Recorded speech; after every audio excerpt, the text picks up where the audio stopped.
नमस्कार. या T-T paper 1च्या भागामध्ये आपले स्वागत आहे. आज आता आपण पेपर 1 मधील घटक पुढचा पाहणार आहोत. त्या घटकाची माहिती देत असताना आपण पेपर 1चा पुढचा घटक आहे संघर्ष व समायोजन. या घटकावर आधारित चर्चा करणार आहोत. तर आपण पाहूया संघर्ष व समायोजन. यामधील पेपर 1 मधील बालमानसशास्त्र, अध्यापनशास्त्र या विषयातील संघर्ष आणि समायोजन या बाबीमध्ये या घटकावर चर्चा करत असताना संघर्ष म्हणजे काय याची संकल्पना समजून घेऊया. यामध्ये मानवी जीवनात एखाद्या व्यक्तीसमोर 2 किंवा अधिक विरोधी इच्छा, उद्दिष्टे किंवा पर्याय उभे राहतात आणि कोणता पर्याय निवडावा याबाबत मनात द्विधा मनस्थिती निर्माण होते. त्या मानसिक अवस्थेला संघर्ष असे म्हणतात. परत आणखीन एकदा आपण समजून घेऊया, की नेमकी काय व्याख्या आहे. तर मानवी जीवनात एखाद्या व्यक्तीसमोर 2 किंवा अधिक विरोधी इच्छा, उद्दिष्टे किंवा पर्याय उभे राहतात आणि कोणता पर्याय निवडावा याबाबत मनात द्विधा मनस्थिती निर्माण होते. या मानसिक अवस्थेला संघर्ष असे म्हणतात. याचं उदाहरण पाहताना आणखीन एकदा आपण समजून घेऊया, की नेमकी काय व्याख्या आहे. याचं उदाहरण अशा पद्धतीने आपण सांगू शकतो, की विद्यार्थ्याला खेळायला जायचे आहे, पण त्याच वेळी अभ्यासही करायचा आहे. या 2 इच्छांमुळे त्याच्या मनात जी द्विधा मनस्थिती निर्माण झालेली आहे, जी द्विधावस्था निर्माण झालेली आहे, ती होते संघर्ष. अशा पद्धतीने संघर्ष या शब्दाची संकल्पना आपण समजून घेऊ शकतो. त्यासोबतच संघर्ष याचे प्रकार साधारणपणे खालीलप्रमाणे सांगितलेले आहेत. यामध्ये आकर्षण, आकर्षण, संघर्ष म्हणजे जे आपल्यासमोर 2 पर्याय आलेले आहेत, त्यामध्ये 2 चांगल्या पर्यायांपैकी 1 चांगला पर्याय निवडायचा आहे आपल्याला. मग त्यामध्ये 2 जे पर्याय दिलेत, त्यातला सगळ्यात जास्त प्रेफरन्स आपण कुणाला देऊ किंवा कोणता पर्याय चांगला आहे, यावरती आपल्याला निवडण्याचं स्वातंत्र्य आहे. उदाहरणार्थ विद्यार्थ्याला क्रिकेट खेळायला जायचे आहे आणि चित्रकला स्पर्धेत भाग घ्यायचा आहे. यापैकी तो जे जास्त आवडेल त्यावरती तो निवडतो आणि त्याला जास्त प्राधान्य देतो. त्याला म्हणायचं आकर्षण, आकर्षण, संघर्ष. त्यानंतर दुसरा प्रकार टाळणे, टाळणे, संघर्ष. या ठिकाणी 2 नको असलेल्या पर्यायांपैकी 1 पर्याय निवडायचा आहे. म्हणजेच गृहपाठ करणे किंवा शिक्षकाची शिक्षा भोगणे हे दोन्ही पर्याय नको आहेत. तर त्यापैकी 1 पर्याय निवडायचा आहे म्हणजे त्यामध्ये संघर्ष या ठिकाणी आपल्याला दिसून येतो. तर तिसरा पर्याय आहे आकर्षण, टाळणे, संघर्ष. म्हणजेच 2 वेगळे आहेत. एक आवडीचा आहे, एक नावडीचा आहे. त्यामध्ये एकाच गोष्टीत आकर्षण आणि भीती दोन्हीही असते. उदाहरणार्थ विद्याला स्पर्धेत भाग घ्यायचा आहे, पण अपयशाची भीती वाटते. अशा पद्धतीने आपण या ठिकाणी त्याचं उदाहरण सांगू शकतो. त्यानंतर आहे समायोजन या शब्दाची संकल्पना आपण समजून घेऊया. व्यक्तीने आपल्या गरजा, इच्छा, परिस्थिती आणि समाजातील अपेक्षा यांच्या समतोल साधून योग्य प्रकारे सर मी थोड्या वेळाने फोन करू तुम्हाला क्लास चालू आहे म्हणलं मी परत फोन करतो मग. व्यक्तीने आपल्या गरजा, इच्छा, परिस्थिती आणि समाजातील अपेक्षा यांच्यात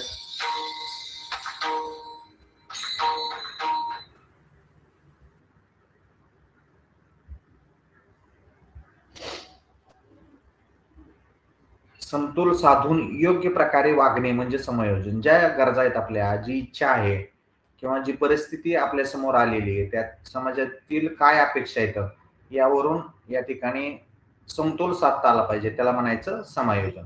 सोप्या भाषेत सांगायचं झालं तर परिस्थितीनुसार स्वतःच्या वर्तनात बदल करून समाधानकारक जीवन जगणे याला म्हणायचं समायोजन. अशा पद्धतीने आपण थोडक्यात त्याची व्याख्या समजून घेऊ शकतो. त्यानंतर याचं उदाहरण देताना एक आपण समजून घेऊया, की नवीन शाळेत प्रवेश घेतलेल्या विद्यार्थ्याने नवीन मित्र, शिक्षक, वातावरणाशी जुळवून घेणे म्हणजे समायोजन करणे होय. त्या ठिकाणी जी त्याची गरज काय आहे तर ते शिक्षण घेणे आहे. इच्छा काय आहे तर त्या शाळेमध्ये प्रवेश घेणे आहे.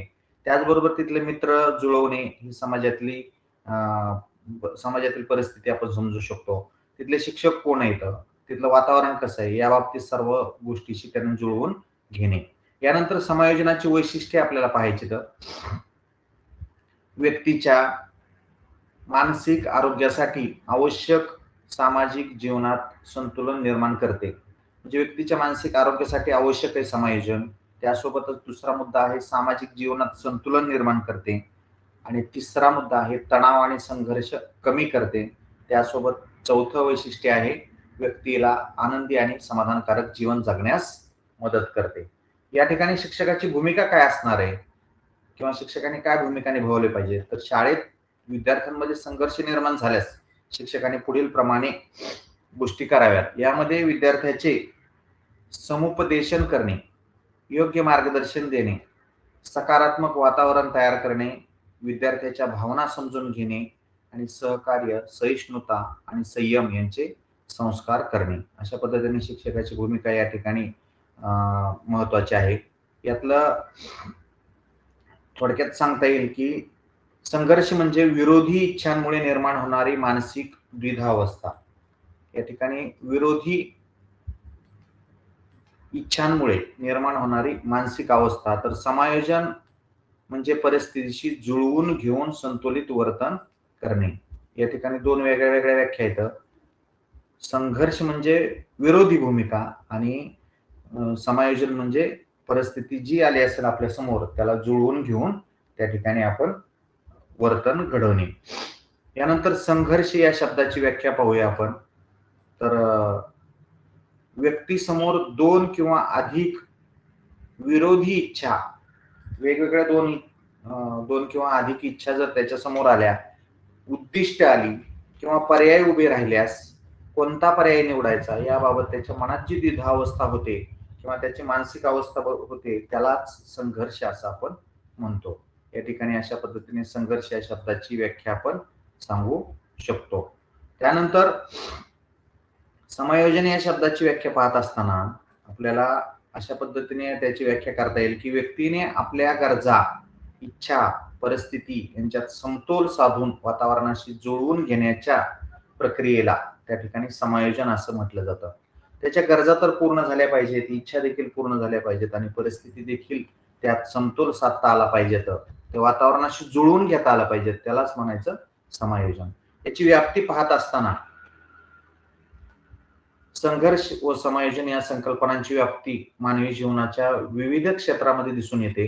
त्यामध्ये पहिला मुद्दा आहे वैयक्तिक जीवन. व्यक्तीच्या इच्छा, गरजा आणि उद्दिष्टामध्ये संघर्ष निर्माण होतो व त्यावर समायोजन करावे लागते. दुसरा मुद्दा आहे व्याप्तीमध्ये कौटुंबिक जीवन. यामध्ये कुटुंबातील सदस्यांमधील मतभेद, अपेक्षा आणि जबाबदाऱ्या यामुळे संघर्ष होऊ शकतो. त्यावर समायोजन आवश्यक असते. कुटुंबात जर जसे आपण वैयक्तिक जीवनामध्ये व्यक्तीच्या इच्छा, गरजा आणि उद्दिष्ट पूर्ण करण्यासाठी संघर्ष होतात, तसेच कुटुंबात देखील मतभेद, अपेक्षा आणि जबाबदाऱ्या यामुळे संघर्ष होतात. त्यासाठी समायोजन आवश्यक आहे. तर शालेय जीवनामध्ये काय करता येईल? शालेय जीवनामध्ये विद्यार्थी, मित्र, शिक्षक, अभ्यास आणि स्पर्धा या गोष्टींमध्ये त्या ठिकाणी समतोल साधताना संघर्ष आणि समायोजन अनुभवाला येते.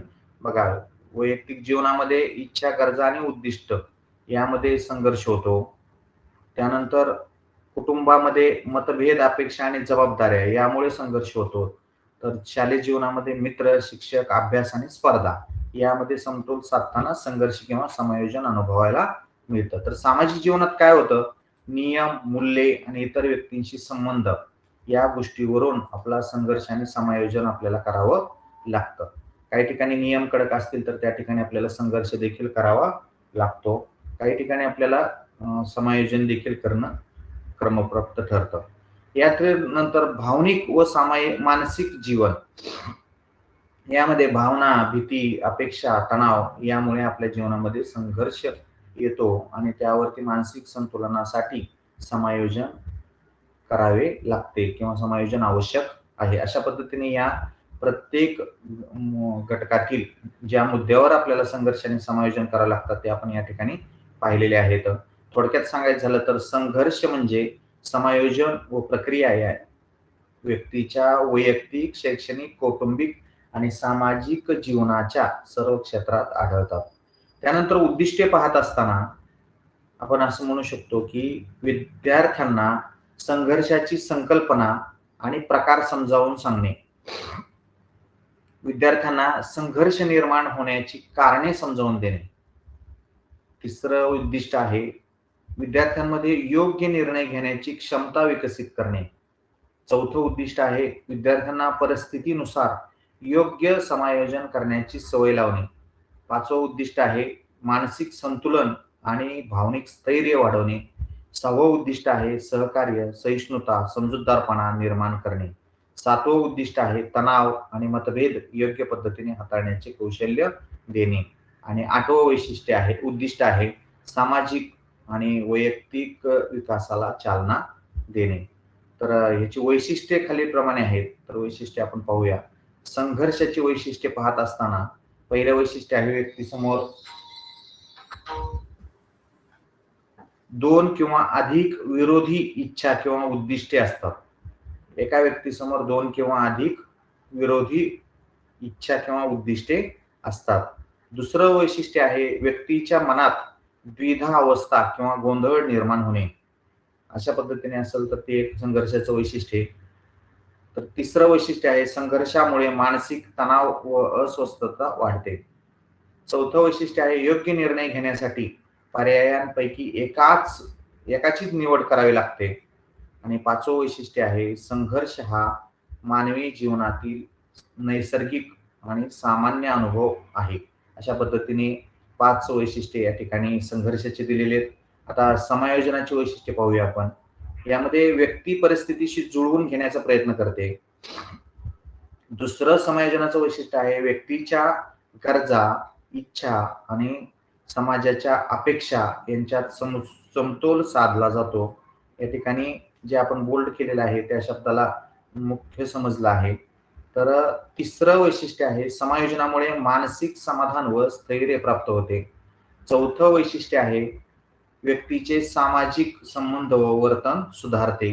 आणि पाचवं वैशिष्ट्य आहे ही सतत चालणारी प्रक्रिया आहे. अशा पद्धतीने 5 वैशिष्ट्ये आपण या ठिकाणी समायोजनाचे अभ्यासतो. त्यानंतर आपण पाहूया संघर्ष समायोजन याचे काही सिद्धांत आपल्या समोर दिलेले आहेत. तर त्यातील सिद्धांत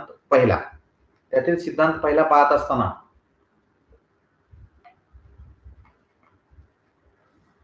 शास्त्रज्ञांनी मांडलेल्या सिद्धांतानुसार पहिला सिद्धांत आहे मनोविश्लेषण सिद्धांत. या सिद्धांताचे ज्यावेळी आपण हा सिद्धांत फ्रॉइड यांनी मांडलाय. तर त्यांच्या सिद्धांतानुसार व्यक्तीच्या मनात ईड, इगो आणि सुप्रेगो अशा यांच्यात संघर्ष होतो. म्हणजे ईड म्हणजे काय तर त्वरित इच्छा पूर्ण करण्याची प्रवृत्ती. सुप्रेगो म्हणजे काय तर इगो म्हणजे काय तर त्या ठिकाणी दोघांमध्ये समतोल राखण्याचे काम करते. आणि सुप्रेगो म्हणजे नैतिक मूल्य व नियम यांचा समावेश होतो. अशा तिन्ही घटकांमध्ये संतुलन राखण्याची प्रक्रिया म्हणजेच त्या ठिकाणी समायोजन असं आपण म्हणू शकतो. या ठिकाणी दुसरा सिद्धांत पाहताना आहे तो वर्तनवादी सिद्धांत. यामध्ये हा सिद्धांत जॉन वॉटसन आणि B.F. स्किनर यांनी मांडलाय. तर या सिद्धांतानुसार व्यक्तीचे वर्तन पर्यावरण आणि अनुभवामुळे शिकले जाते. त्या व्यक्तीला आपल्या वर्तनामध्ये जे पर्यावरण आणि अनुभव मिळतात त्यातून त्याचं वर्तन घडल्याचं किंवा अनुभव बदलल्याची आपल्याला या ठिकाणी माहिती मिळते. वर्तनात पर्यावरणातील परिस्थितीशी जुळवून घेण्यासाठी व्यक्ती नवीन वर्तन शिकते. याला समायोजन असं आपण म्हणतो. या ठिकाणी अशा पद्धतीने वर्तनवादी सिद्धांत या ठिकाणी अभ्यासतो आपण. तिसरा सिद्धांत आहे मानवतावादी सिद्धांत. हा सिद्धांत कार्ल रॉजर्स आणि अब्राहम मॅस्लो यांनी मांडलाय. या सिद्धांतानुसार प्रत्येक व्यक्तीला स्वविकास आणि प्रगतीची इच्छा असते. व्यक्ती आपल्या क्षमतांचा विकास करत समाजाशी जुळवून घेते. हीच समायोजन प्रक्रिया आहे. अशा पद्धतीने मानवतावादी सिद्धांत या ठिकाणी आपण अभ्यासला. यानंतर आहे संघर्ष आणि समायोजन समजावून सांगण्यासाठी मुख्यतः मनोविश्लेषण, वर्तनवादी आणि मानवतावादी सिद्धांत या ठिकाणी महत्वाचे मानले जातात. संघर्ष आणि समायोजन समजण्यासाठी हे सिद्धांत महत्वाचे समजतात. यानंतर काही तज्ञांची मतं आपण समजून घेऊया. यामध्ये लेविन यांच्या मतानुसार व्यक्तीसमोर दोन किंवा अधिक विरोधी उद्दिष्टे किंवा प्रेरणा उभ्या राहिल्यामुळे निर्माण होणाऱ्या मानसिक अवस्थेला संघर्ष असे म्हणतात. आपण एकत्रित वर व्याख्यात पाहिलं होतं, परंतु स्वतंत्रपणे लेविन यांनी या ठिकाणी दोन किंवा अधिक उद्दिष्टे किंवा प्रेरणा उभ्या राहिल्या तर निर्माण होणाऱ्या मानसिक अवस्थेला संघर्ष म्हटलंय. सिग्मंड फ्रॉइडच्या मते, तर माझा क्लास चालू आहे, मी थोड्या वेळाने फोन करू. थोड्या वेळाने करतो.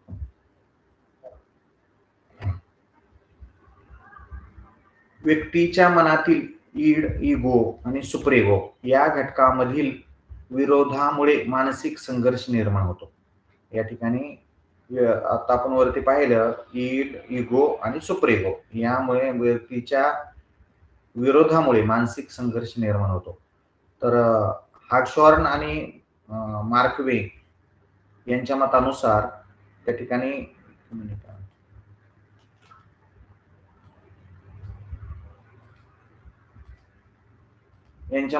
व्यक्तीने आपल्या गरजा, सामाजिक परिस्थिती यांच्यात समतोल साधण्याची प्रक्रियेला त्या ठिकाणी समायोजन असं म्हटलं जातं. या ठिकाणी ईड आणि इगो याला मुख्य धरलंय. तर इथं दोन किंवा अधिक उद्दिष्टे आणि प्रेरणा या शब्दाला मुख्य धरलंय. तर या हार्टशॉर्न यांच्या मतानुसार व्यक्तीने आपल्या गरजा आणि सामाजिक परिस्थिती यांच्यात समतोल साधण्याच्या प्रक्रियेला त्या ठिकाणी समायोजन असं म्हणतो आपण. तर कोलेमन यांच्या मतानुसार व्यक्तीने आपल्या गरजा पूर्ण करण्यासाठी वातावरणाशी जुळवून घेण्याची प्रक्रिया म्हणजे समायोजन. थोडक्यात सांगायचं तर यांच्या मताचं उदाहरण आपण असं देऊ शकतो की व्यक्तीने आपल्या गरजा, समजा एखाद्या नवरी मुलीला लग्न होऊन एका कुटुंबातून दुसऱ्या कुटुंबात जात असताना गेल्यावरती पहिल्या कुटुंबामध्ये लाड असतात म्हणजे माहेरला, परंतु नवीन घरात गेल्यानंतर त्या ठिकाणी तिथल्या वातावरणाशी जुळवून घेऊन राहण्याच्या किंवा त्या प्रक्रियेला समायोजन असं आपण म्हणतो. यानंतर कार्ल रॉजर्सच्या मतानुसार व्यक्तीने स्वतःच्या अनुभवांचा स्वीकार करून वास्तव परिस्थितीशी सुसंगत वर्तन करणे योग्य समायोजन होय. व्यक्तीने स्वतःचा अनुभव काय येतं ते स्वीकारले पाहिजेत अगोदर, आणि वास्तव परिस्थिती काय हे पण स्वीकारले पाहिजेत, आणि त्यात सुसंगत वर्तन करणे म्हणजे योग्य समायोजन होय. उदाहरणार्थ एखाद्या परीक्षेमध्ये आपण अभ्यासच केला नव्हता, पेपरच लिहिला नव्हता आणि त्यानंतर निकाल आल्यावर आपण पाहिलं तर आपल्याला कमी मार्क पडलेले दिसले, तर ते पहिल्यांदा आलं, स्वतःच्या अनुभवाचा स्वीकार केला पाहिजे, म्हणजे आपण पेपर लिहिला नाही हे स्वीकारलं. आणि त्यानंतर दुसरं काय, वास्तव परिस्थितीशी सुसंगत वर्तन करणे म्हणजे आपल्याला आपण फेल झालोय हे देखील आपण मान्य करून घ्यावं लागेल. म्हणजेच यानुसार व्यवस्थित राहणे किंवा त्यात समतोल साधून आपण व्यवस्थित वागणे म्हणजेच समायोजन होय.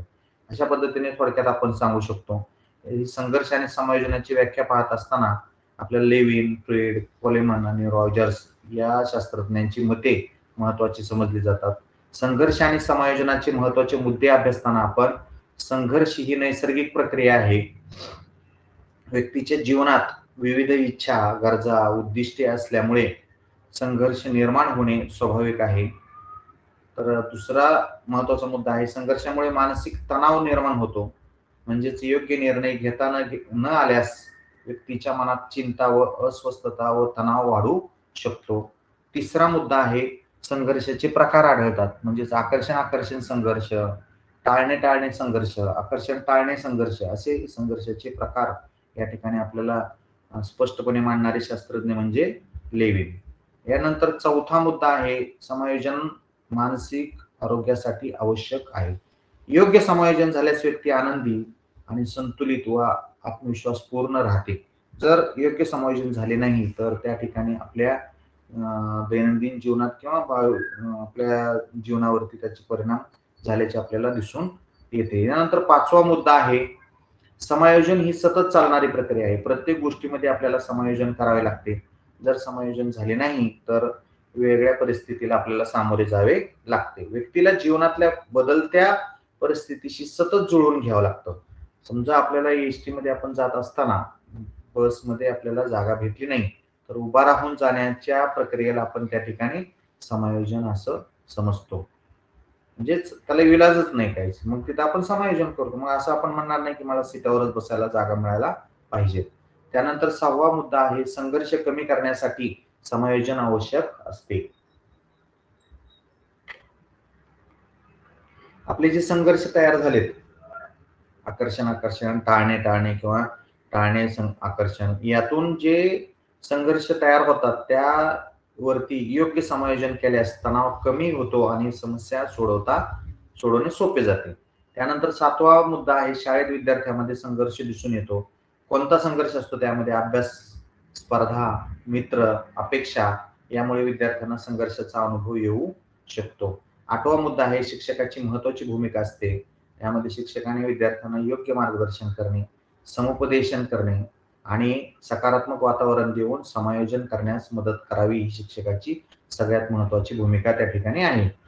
संघर्ष आणि समायोजन या प्रक्रिया विद्यार्थ्याच्या मानसिक, सामाजिक, शैक्षणिक विकासासाठी अत्यंत महत्त्वाच्या आहेत. यानंतर आपण ज्या परीक्षेला सामोरे जातोय, त्या परीक्षेमध्ये थोडक्यात कोणकोणत्या बाबीवर आधारित या घटकावरती प्रश्न येऊ शकतात त्यावरती आपण चर्चा करूया.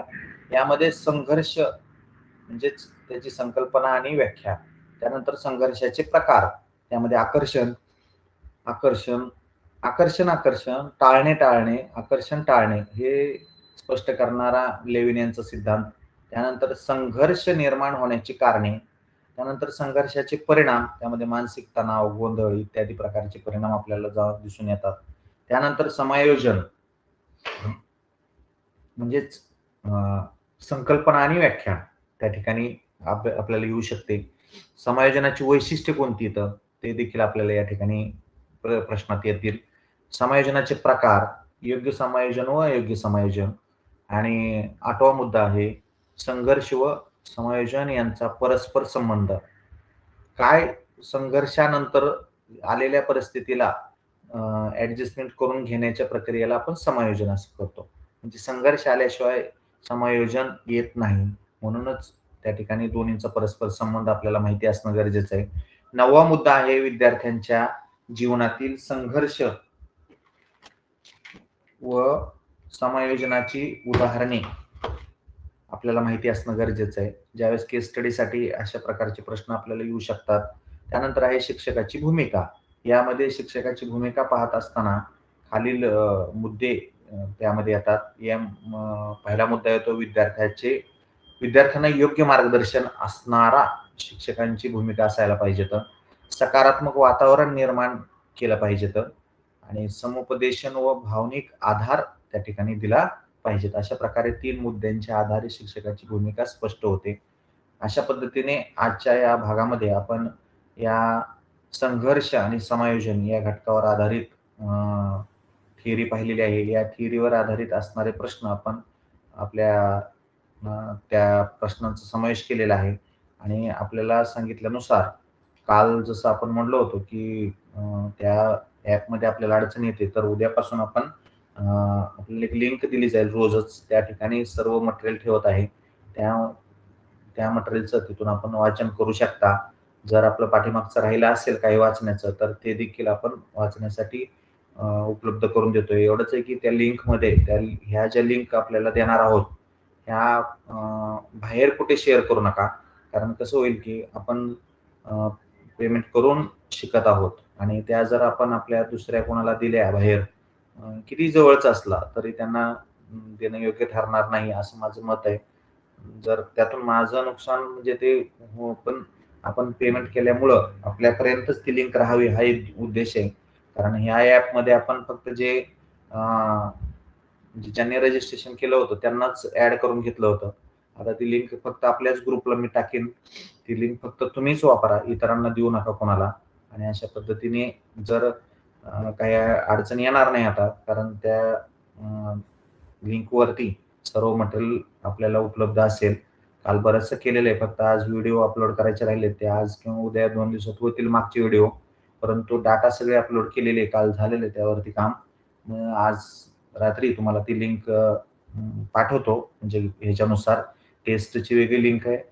त्यानंतर दैनिक टेस्ट आणि आठवड्याची टेस्टची वेगळी आहे आणि आपल्या जे डेली अभ्यास आहे त्याची वेगळी असेल. तर त्या ठिकाणी जो राहिला आपला राहत असेल तर तो ओपन करून वाचा आणि त्या ठिकाणी त्याचा सराव करा. अशा पद्धतीने आजच्या घटकामध्ये आपण चर्चा केलेली. जर ह्याशिवाय आणखीन आपलं काही मत असेल तर आपण सांगू शकता. संघर्ष आणि समायोजन हे आपल्या प्रत्येक जीवनामध्ये आपण करत असतो.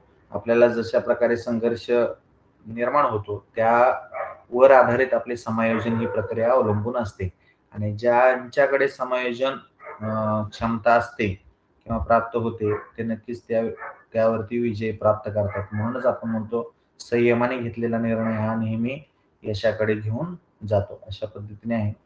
जर आपल्यापैकी कोण बोलणार असेल तर मग आपण थांबूया. ग्रुपला मी पोस्ट देतो. त्यामध्ये आपल्याला लिंक असेल, ती लिंक कोणालाही बाहेर कृपया शेअर करू नका. एवढी विनंती आहे आपल्याला फक्त. तर आपण थांबूया आता. आपण भेटू सोमवारी. तोपर्यंत उद्या टेस्ट असेल 150 प्रश्नांची, ती देखील सोडवा. आज दिलेली टेस्ट फक्त 1 जणांनी सोडवली, तर कृपया सर्वांनी सोडवलं. तुम्ही जर अभ्यास केला तर आपल्याला सराव होईल.